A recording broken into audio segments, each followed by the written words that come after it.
या सगळ्याच्या माध्यमातून आम्ही ज्या काही सजेस्टिव्ह मेजर्स तयार केले आहेत त्याच्यामध्ये सर्वात महत्त्वाचं असं आहे की या शहराला योग्य पद्धतीचं पाणी द्यायचं असेल तर तांत्रिक चुकांचं निर्मूलन झालं पाहिजे. त्याच्यातल्या महत्त्वाच्या तांत्रिक चुका ज्या आहेत त्या अशा आहेत की आपल्याला 900 mmच्या लाईनमधून 75 ml पाणी मिळावं अशी अपेक्षा आहे.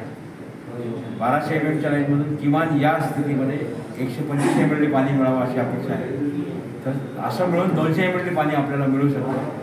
परंतु ते मिळवायचं असेल तर महानगरपालिकेला जायकवाडीला एक पंप जर सध्या सुरू आहे तर एक पंपच्या ऐवजी 3 पंप सुरू केल्याच्याशिवाय या शहरामध्ये 200 ml पाणी आणता येणार नाही.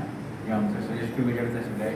महापालिकेने तात्काळ त्याच्यावर विचार करून तिन्ही पंप सुरू करण्यासाठी ते काय उपाययोजना करता येतील ते काम करावं. महापालिकेला त्यांच्या स्वतःचा 822 कोटी रुपयाचा स्वहिस्सा द्यायचा आहे. ते देण्यासाठी सुद्धा महापालिकेकडे आर्थिक चंचल असल्यामुळे पैसे नाही येत. राज्य शासनाने बिनव्याजी हे कर्ज महापालिकेला द्यावं.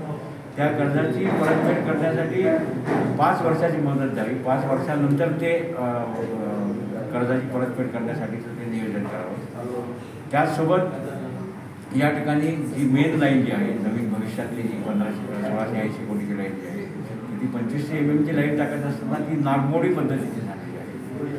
ती सरळ केल्याच्याशिवाय तुम्हाला योग्य पद्धतीने पाणी उपसा करून ते शहरापर्यंत आणता येणार नाही. कारण आपण समुद्र सपाटीपासून उंच लेवलवर असल्यामुळे आपल्याला ते या ठिकाणी मानवणार नाही, शोषणार नाही, वेळोवेळी पाईपलाईन फुटेल. मग हे करत असताना आणखीन एक तांत्रिक दुरुस्ती आपल्याला ही करावं लागणार आहे की सर्ज टँक म्हणून जो आहे ते एक तांत्रिक नाव आहे. सर्ज टँक बांधावं लागणार आहे. आपण जायकवाडीपासून समुद्र सपाटीपासून उंच असल्यामुळे एखाद्या वेळेस जर चुकून विद्युत पुरवठा बंद झाला किंवा काही तांत्रिक अडचण निर्माण झाली तर ती पाणी फार गतीने वापस येणार आहे. मग ते पाणी वापस आलं की ती एक पॉईंट असेल तिथं एंड पॉईंटला त्या ठिकाणी पाईप फुटणं सुरू होऊन जाईल.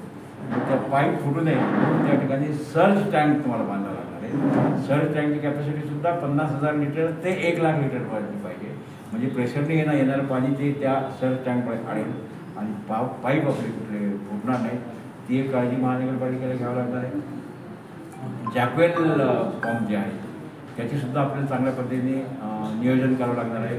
शहरामध्ये 26 पाण्याच्या टाक्यांचं काम आता फक्त स्लॅब लेवलपर्यंत आणि पिलर लेवलपर्यंत झालेलं आहे. पूर्ण टाक्या जर तयार झाल्या नाहीत तर पाणी आणून ते साठवणे आणि साठवलेलं पाणी नागरिकांपर्यंत पोहोचवणे ही जी एक सायकल आहे ती सायकल आपल्याला पूर्ण करता येणार नाही.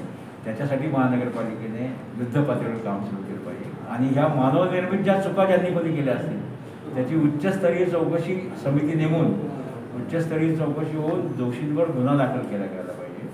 आणि मग दरम्यानच्या काळामध्ये त्याला आपण स्टॉप गॅप अरेंजमेंट असं म्हणतो की मुख्य लाईनचं पाणी मिळेल त्याला मिळेल.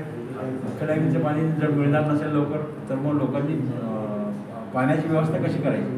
मग ती व्यवस्था होण्यासाठी मी आता जे सजेस्टिव्ह मेजर्स तुम्हाला सांगतो की आपलं 200 ml पाणी आपल्या शहरात आणता येऊ शकेल. त्यासाठी ते तिन्ही पंप चालू करणे, 75 ml 900 mmच्या लाईनमधून 75 ml आणि 1200च्या लाईनमधून 125 ml शाश्वत पद्धतीचं पाणी आपल्याला मिळू शकतं. अशा पद्धतीचं नियोजन महानगरपालिका प्रशासनाने करावं. आणि ह्या तुमच्या माध्यमातून वृत्तपत्रांच्या माध्यमातून या चॅनल्सच्या माध्यमातून ते प्रशासनापर्यंत पोहोचावं आणि ते तुम्ही नेहमीप्रमाणे ही मदत जनतेच्या बाजूने कराल अशी मी तुमच्या सगळ्यांच्या वतीने